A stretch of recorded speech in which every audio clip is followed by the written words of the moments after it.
What's up, y'all? My name is Eric Jordan. I'm Anthony Sellers. And this is Browns in Our Blood. Look, Brown fans, we're looking at this whole thing wrong, okay? Yes, we are. Our first pick was a defensive player, Myles Garrett. Our second first-round pick was Jabril Peppers. No, am I right? Yeah. Jabril Peppers. Okay, and then we took Njoku, which was a good pick.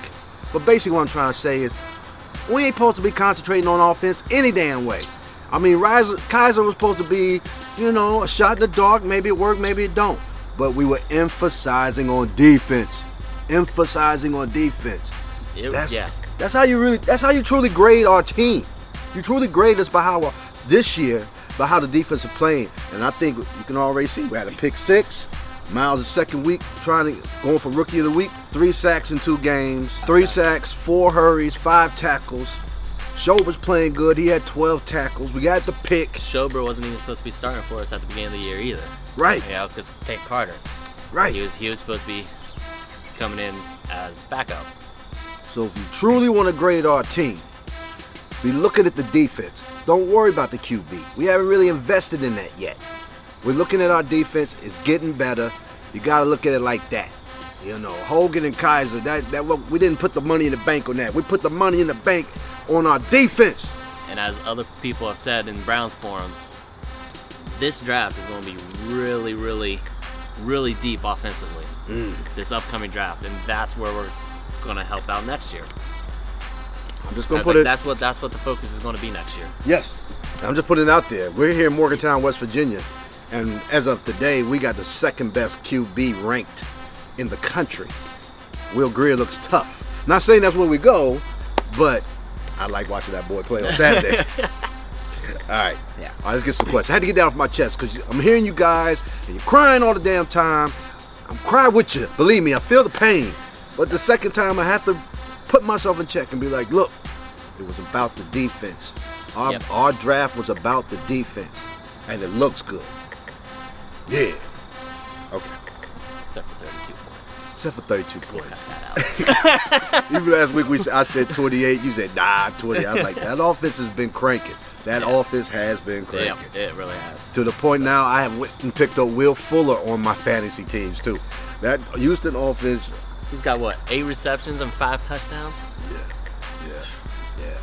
I thought That's crazy. I thought I was gonna do it in our Browns. I think I have him in the Browns in our blood league. I had him. I had Deshone and Fuller. I'm like, oh yeah, that's gonna win it for me right there. Not. Nope. We'll get to that.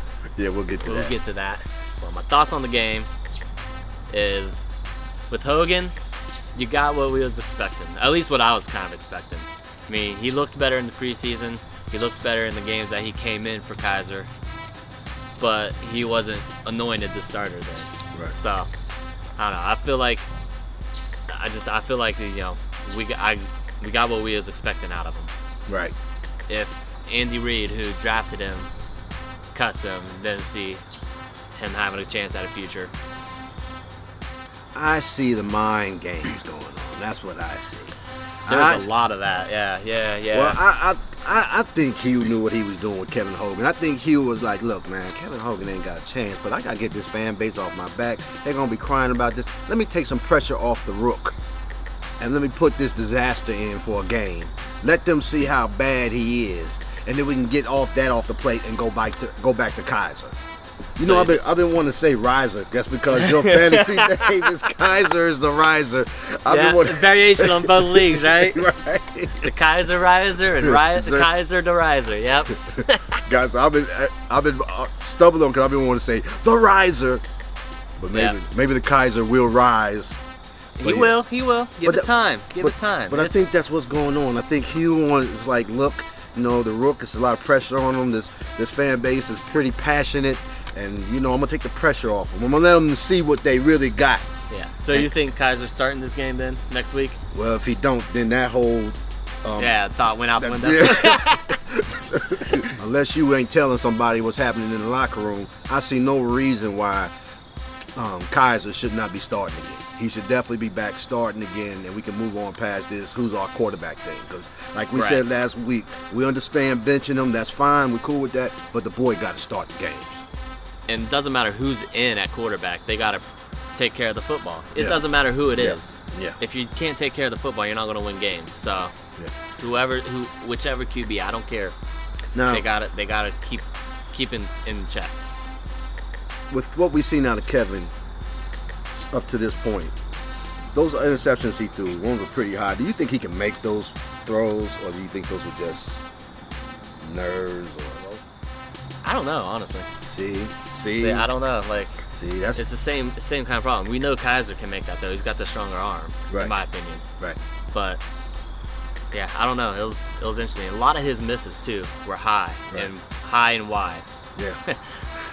It's that old Major League line. Yeah. Just a bit outside. It was way bit outside. Yeah, boy. yeah. Well, I tell you what stood out to me. Not a damn thing. And what stood out to me was Kizer should be back in there starting. That's what stood out to me. It was tough to watch again. I was at home. I got to watch it with my dad. Oh, did you? So yeah, that was fun. It was good, but you know. Was your dad like, what you gonna say on the game? What you gonna say on the show this week? No, because he pretty much understood. Yeah. But he was like he's a Browns fan too. Yeah. First after the first possession, we both had the same thought. Well, shit. Yeah, that's pretty good. Well, shit. Yeah. Do you think the coaches are getting most out of the offense and on defense out of the players? I'll start with defense. Yeah, I think Greg is getting some productivity out of that group. Yeah, we getting burnt a lot, no doubt. I think it's kind of hard to judge sometimes. Yeah. Because they are definitely on the field a lot more than they should be, which has been the theme for year after year after year. Getting the pick six late lets me know they're still playing. Yeah. You know, I see some things on defense. Offensive wise, nah, man. I think the rooks are hitting the wall. This just might not be it. I don't know, but I do worry about Hugh. We talked about this earlier. I do worry about this team tuning out a coach. It happens with bad teams, you know. You only can scream at these kids so long. I hope maybe he's not screaming at them. I don't know. Maybe he knows this is. I don't know what's going on behind closed doors, but I hope they're not tuning them out. But right now, I'm not seeing no productivity on the offensive side. You know, Crow did get some more rushing yards this week. Yeah. He's been effective. Do you think Hugh's not tailoring the game plans right? I definitely do. I agree with that. Because I'll get to that next. I got that coming up. I'll tell you exactly what I'm talking about. What I think Hugh should be doing with that rook. Hey, the one thing though, Duke Johnson. You gotta say Hugh got more out of Duke Johnson than anybody else got. Yeah. Yeah. So, you know, and he used to be that running back coach in Cincinnati, so he knows how to talk to his running back. So maybe that's what's up. I don't know. Now, I've seen this on the board and propped like a bunch of message boards on Facebook and message groups talking about players kind of like almost like they're out of position. Comments that was about Peppers getting burnt for TDs, you know, on covered like deep coverage, playing the deep safety, like that halo or angel position. In that aspect, I do think that he is a little bit out of position. But if you're watching the full games, which I kind of wonder if a lot of people are anymore, he is up in the box and he is blitzing a lot. Last week against the Jets, Garrett's first sack, he was in there too. He was in there on a number of plays this week that I saw. So they are trying to mix him up, playing him up to the line of scrimmage and back deep. And I think that once he figures out how to do both and get the communication, because the Fuller touchdown this past week, that was just miscommunication. It was miscommunication between him and McCourty, I think was the cornerback on that side of the field. It was miscommunication. You know, Peppers went to play cover 1 or cover 3. McCourty stayed down like it was a cover 2 deep, and he was in a middle zone. Right. So, in that aspect, and like once that stuff gets down, I think it's going to be better. And when you're on the defense is on the field a lot, in my opinion. Right. So, there's going to happen to be a lot of burnt plays, and they are still hitting like that second level when they see the safeties deep. But as you said before, we're not the only team playing this kind of coverage. Right. We're not. No. It's something new. I actually saw from New England, which also has, you know, one of the worst ranked defenses too. Right. Like statistically, but I mean, I think part of the aspect, yes, but a lot of it, no. That like they're really trying to integrate it in. Right. So. Right. And you can't get past this learning curve either. No. Because he's still a rookie. Yeah. These rookies, the only way they learn is by reps and getting burnt, so they don't do it next time. So.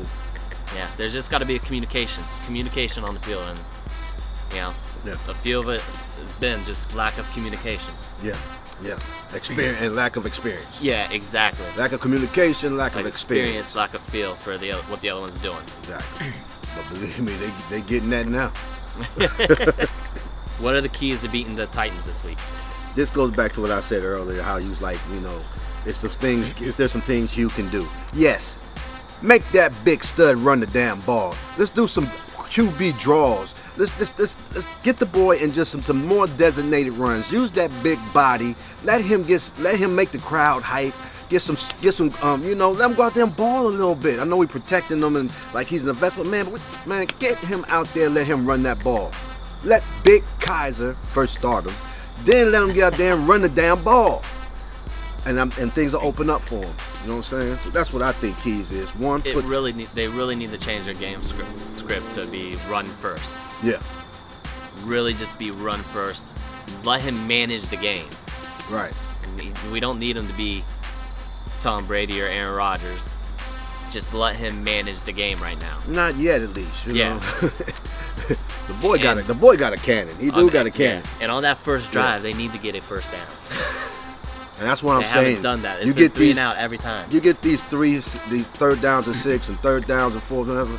Man, let's do some designated QB runs. We got this gladiator out there. Let him go out there and gladiate.